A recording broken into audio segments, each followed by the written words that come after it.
Responding to the call of God. For the unbeliever, a failure to respond to the call of God can lead only to eternal separation and eternal judgment. But for the believer who rejects the call of God, what we see is a forfeiture of blessings and a separation and fellowship with God Himself. To get a better picture of what a rejection of God's call can be, let's look at the book of Jonah. In this particular book, we see that the people of Nineveh were seeking a deeper walk with God. They were wanting His mercy, His forgiveness. God heard their call, and He selected a man named Jonah to take that message of goodness and love to these people. Now, there are 5 responses that I would just want to share with you that Jonah displayed in this call, or in this rejection, actually.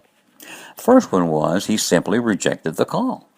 Now, as believers, when we have the opportunity to simply just reject God's call, just ignore it as though God had not called at all.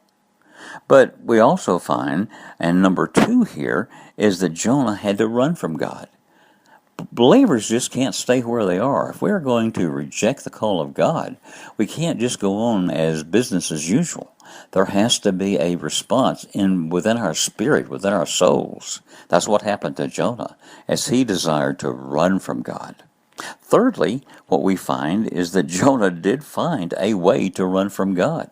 He went down to the local shipyard. He found a ship going in the opposite direction. He got on it, and off he went. But what we can believe and understand from this event is that for the believer, there's always going to be a way. We can walk away from the call of God, but there are always consequences, and we can be sure that they are there. And what we find, fourthly, is that when Jonah went down to get on the ship, there was a fare to be paid. There was a fee.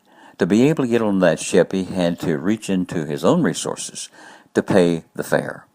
Now, for the believer, a rejection, failure to respond to God's call, likewise, there's going to be a fare that has to be paid. The question is, who is going to pay the fare? When we reject God's call, we will pay the cost. But when a believer heeds the call of God, God's resources are available for that person to meet every need that he may have. And then finally, what we see is that Jonah went down into the hull of the ship. That, to me, is a picture of our condition, our spiritual relationship, our break in fellowship with God. Because there's only a downward spiral. There's not an uplifting. There's not an element of peace that can come to a believer who does not listen and respond positively to the Word of God. And so kind of in summary, number 1, we can reject God's call.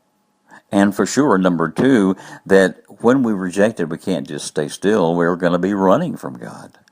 And 3, there's going to be a way. We can run from God. There's going to be some way for us to escape, at least in our own mind for a moment. But then fourthly, we understand that there's a fare to be paid.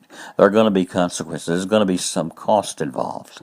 And for sure, a failure to respond to God leads each one of us, a believer, to pay the cost thereof. And then finally, what we thought would lift our spirits is simply going to dampen our spirits. We're going to go down into the hole.